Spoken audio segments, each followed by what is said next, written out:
End Times Prophecy, Mac 1. Hello, Admin Rich. Hello din po sa inyo.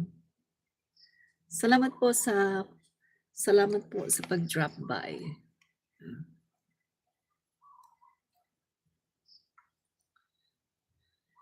Dali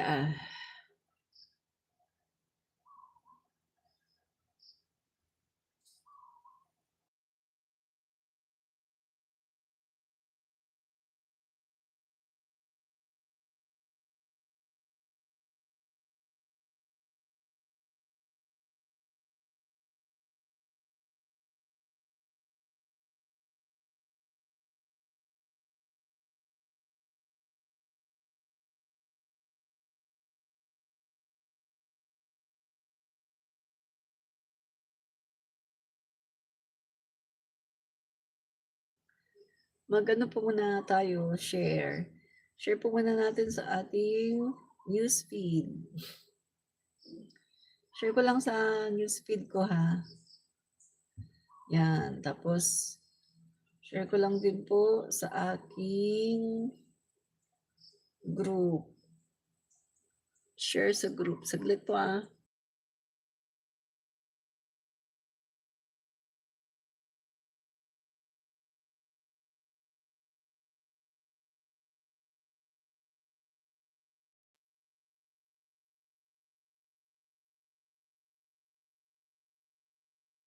Share ko rin po sa GC.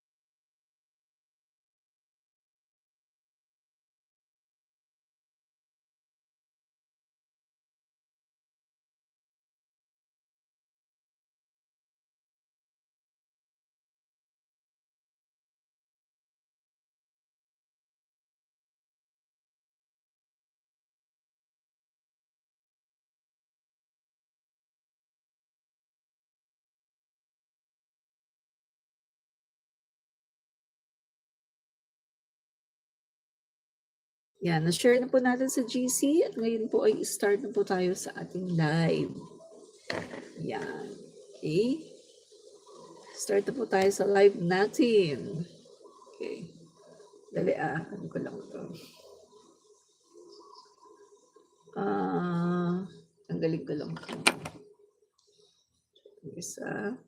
Yan. Okay. Okay.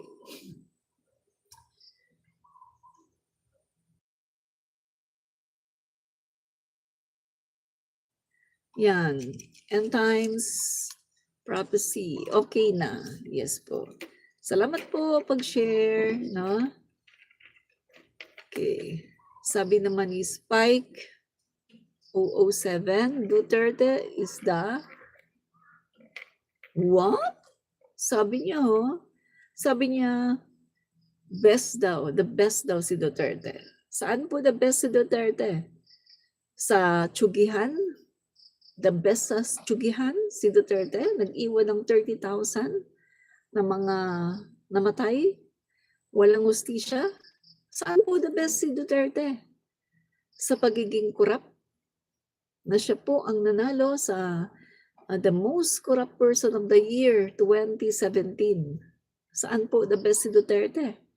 Sa pagmumura? Doon po siya the best. Saan siya the best?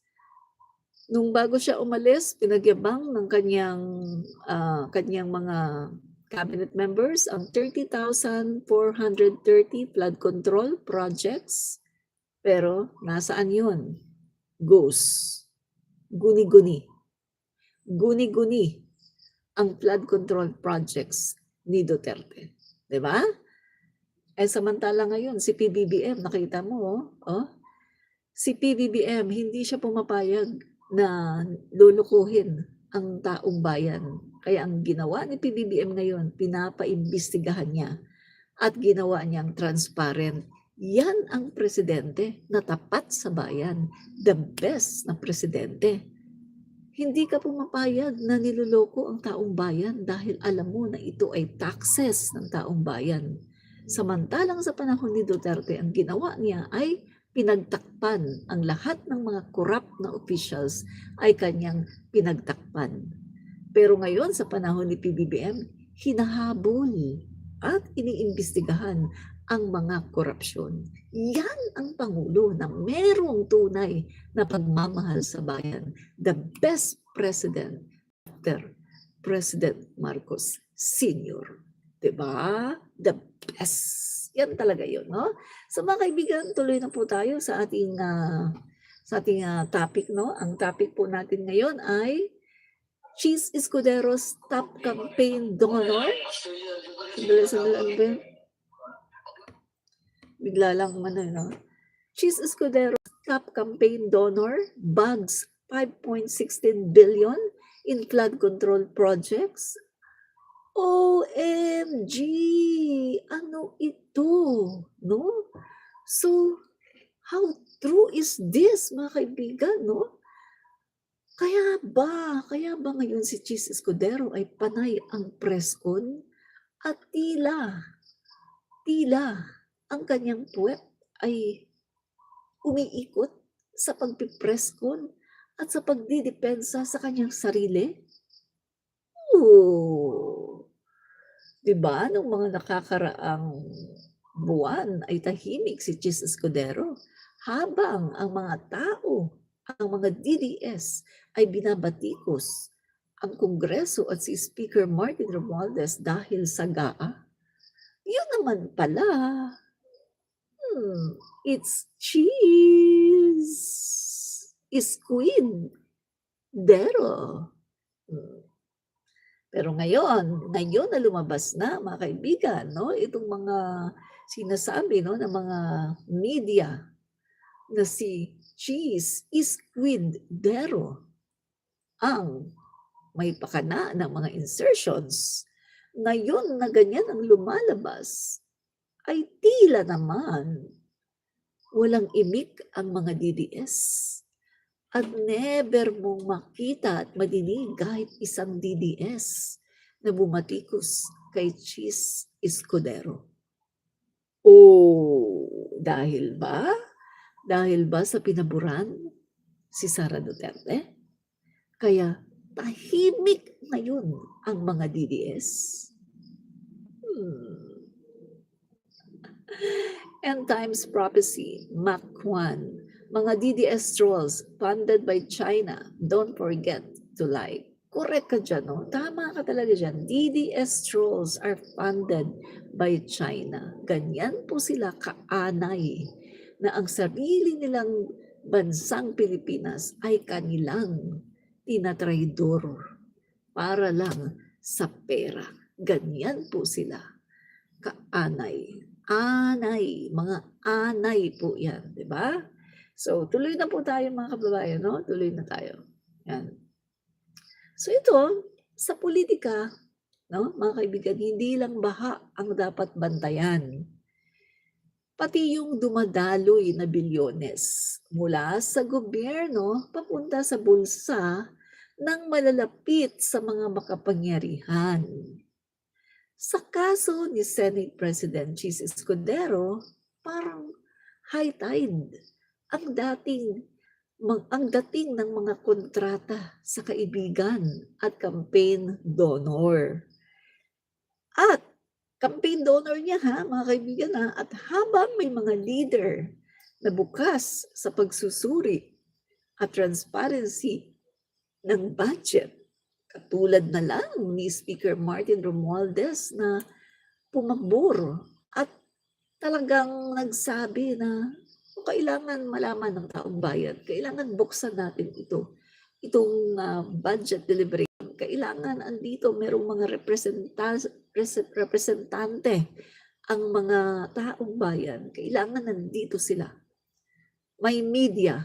Kailangan open, walang closed door para malaman ng taong bayan kung paano gagawin ang budget. At nang sa ganon, walang magtangka na mag-insert.